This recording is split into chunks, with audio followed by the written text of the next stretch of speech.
Varahi sales grand festive celebrations ప్రతి 10,000 రూపాయల కొనుగోలుపై ఒక బంగారు నాణెం ఉచితం. ఈ ఆఫర్ జనవరి 15 వరకు మాత్రమే.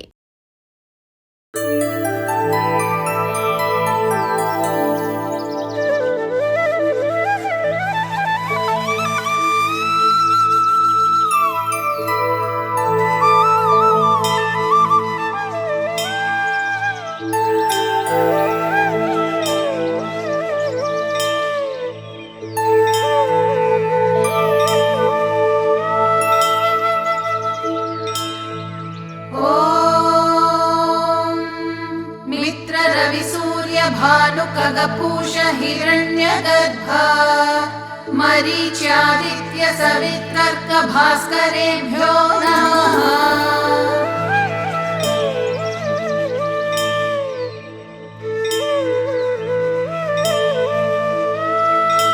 श्रीमन्नशेष जगदेक महाप्रदीप सच्चेतनाप्रद जगद्धित कृत प्रताप तेजस्वरूप करजाल विमृष्ट पाप मित्रान्वहं मम विभो कुरु सुप्रभातम्। ऐश्वर्यमीश पावकरूप वह्ने ज्ञानं च देहि परमेश्वर रूप शम्भो मोक्षं प्रयच्छ च जनार्दन रूप विष्णु नीरोगतां दिश रवे कुरु सुप्रभातम्। स्रष्टाखिलस्य जगतश्चतुराननस्त्वं भर्ता च लोकनिवहस्य हरिस्त्वमेव हर्तासि भूतविततेर्विषमेक्षणस्त्वं सूर्यत्रिमूर्तिमय मे कुरु सुप्रभातम्। प्रातः प्रभाच्छुरितपूर्वनगाग्रसानो रम्येन्दिरासदन शोभन दिव्यभानो सायं प्रभाभिरविपूरित चित्रभानो भानो सुधीड्य सततं कुरु सुप्रभातम्। धर्मात्मनां सुविदुषां समनुग्रहाय दुष्टात्मनां कुजनुषां च विनिग्रहाय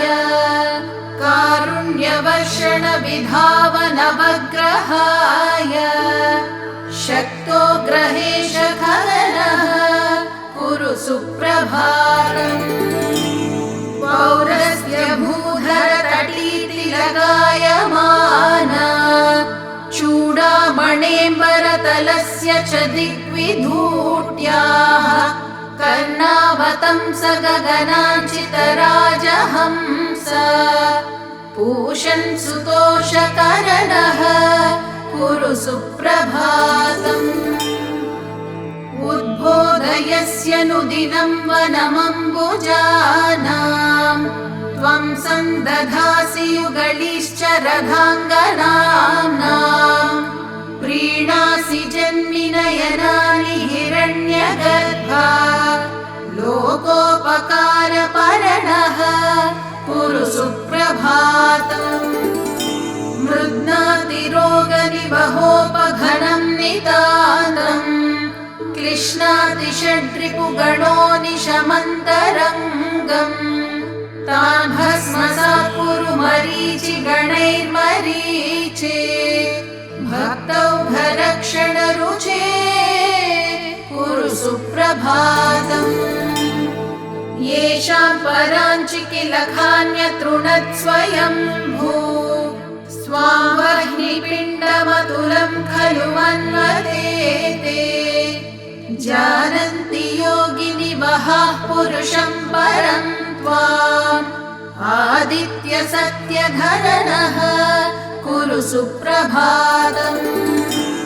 भर्गोऽस्य धीमहि च तत्सवितुर्वरेण्यम् देवस्य चोदयसि यस्त्वमिमा धियो नः सुषेहि वाञ्छितफलं समुपाश्रितानां तेजो निधान सवितः कुरु सुप्रभातम्। सम्पत् दुःखमात्र परिशोषित भक्तपाप पुत्रद्वयी विहितकर्कशतापहारिन् भ्रान्तस्य मर्कटशिशोः सुफलायितार्क तर्कातिदूरमहिमन् कुरु सुप्रभातम् यान् जनाननुजिगृक्षसि पासितांस्तान् तेषां धियां पथि शुभे परिचोदनेन हार्दं तमो हरसि पापमपाकरोषि मां पाहि भास्कर विभो कुरु सुप्रभातम् ध्येयः सुवर्णमय आपृणखादिरण्यश्मश्रूर्हिरण्यमय केशयुतोऽब्जनेत्रः पापापहो निज सुमण्डल मध्यवर्ती साक्षी त्वमेव भगवन् कुरु सुप्रभातम् उद्यन्मरीचिचय रञ्जित पूर्वसिन्धो नानारुजाचित जनावनलोकबन्धो रोगादिहेतु कृमिजाल विनाशकाङ्घ्रे कोऽन्योऽभिषङ्गमरवे कुरु सुप्रभातम् दृष्टैव यन्तु अरुणस्य शुभां प्रभां ताम् नक्तं चराः सपदि दिक्षु विदिक्षु लीनाः अन्ये जनाश्च नितरां तव दर्शनोत्काः लोकैकलोचन विभो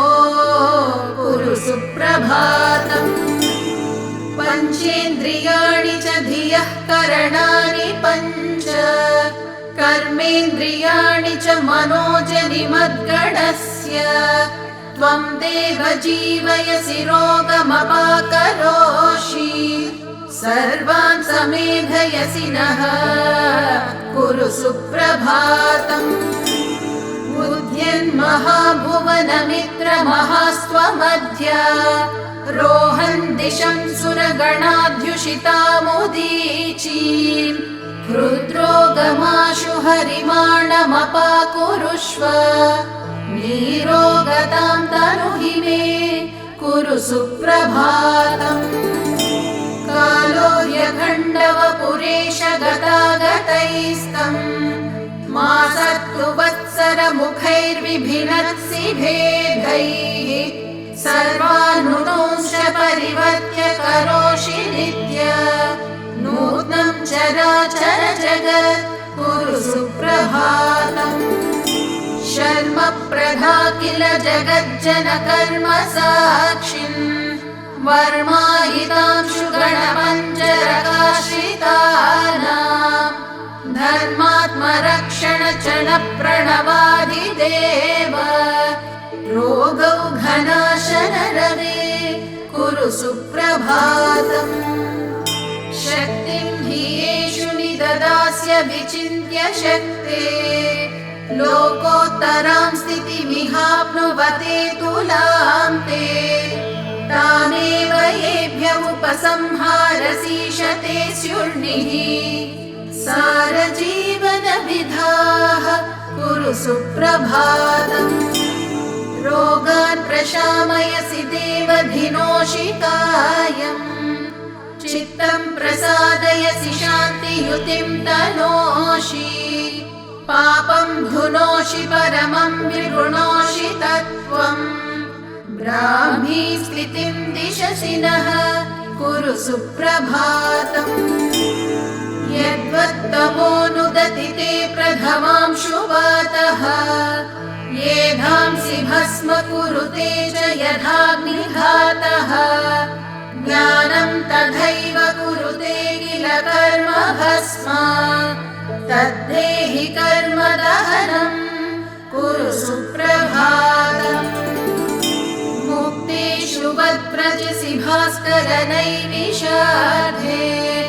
द्वाविंशतिं किल शतान्यपि योजनानाम् त्वामेधनेयमुपयातु ततोऽपि शीघ्रम् उल्लाघयाशु भगवन् कुरु सुप्रभातम् या देवता अपि हि नीच जनप्रयुक्ताः क्षुद्रागदान् बहुविधान् जनयन्ति देहे एतत् कियत्तव रुजां हरणं त्रिमूर्ते रुद्रोगमाशु हर मे कुरु सुप्रभातम् दोषं मदीय हृदये नयने च दोषं श्रुतौ क्वचि च दोषमधापिनस्यम् जैवं च कर्म करणादिगतं च दोषम् संलोषयस्व किरणैः कुरु सुप्रभातम् धर्मार्थकामचयन प्रतिबन्धहेतून्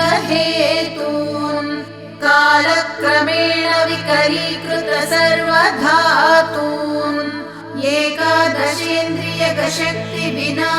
एकादशेन्द्रियगशक्तिविनाशयातून् पूषन् प्रशामय गदान् कुरु सुप्रभातम् रक्ताम्बराञ्चित सुरक्त सुमाग्र्यमाला रक्ताब्ज विस्तरक भक्त जनानुरक्त आरक्त कान्ति सुतनोवर रक्तभूष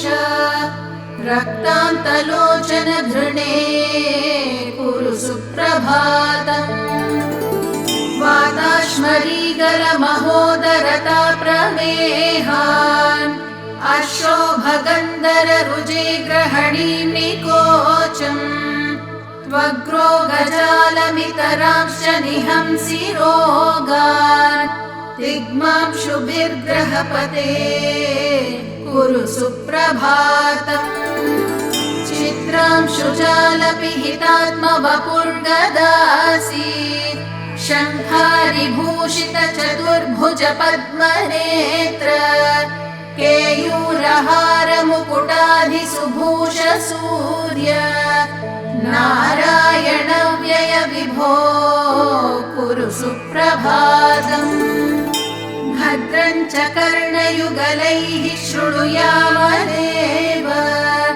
पश्येम भद्रमनिशं नयनैर्यजत्राः अङ्गैस्थिरैस्तनुभिरेव चतुष्टुवांसः आयुर्व्यशेम सुखदम् कुरु सुप्रभातम् येभ्यः प्रसीदति सहस्रमरीचिमाली तेभ्यः सदैव कुरुते ननु सुप्रभातम् नक्तं दिवा सकलजीवितमप्यमीषाम् पूर्णं भवेदतुलशान्ति समृद्धिपूर्णम्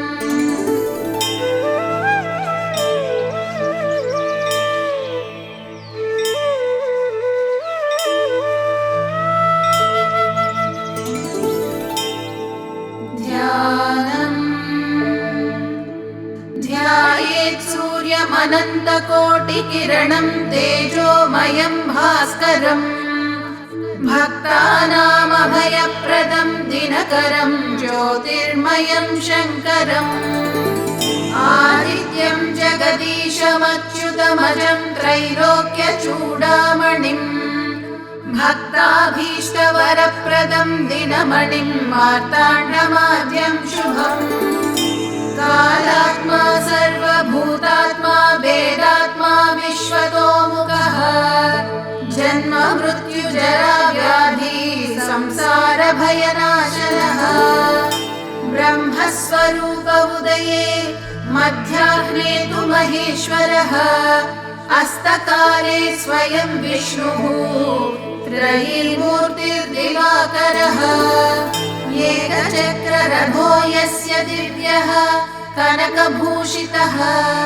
सोऽयं भवतु न प्रीतः पद्महस्तो दिवाकरः पद्महस्तः परञ्ज्योतिः परेशाय नमो नमः अण्डयोनिर्महासाक्षी आदित्याय नमो नमः धर्ममूर्तिर्दयामूर्तिर्सत्त्वमूर्तिर्नमो नमः सकलेशाय सूर्याय क्षान्तेशाय नमो नमः। क्षयापस्मारगुल्मादिदुर्दोषव्याधिनाशनम् सर्वज्वरहरं चैव क्षुक्षिरोगनिवारणम् एतत् स्तोत्रं शिवप्रोक्तं सर्वसिद्धिकरं परम् सर्वसम्पत्करं चैव सर्वाभीष्टप्रदायकम् सर्वसम्पत्करं चैव सर्वाभीष्टप्रदायकम्। ॐ सूर्यनारायणाय नमः। ॐ सूर्यनारायणाय नमः।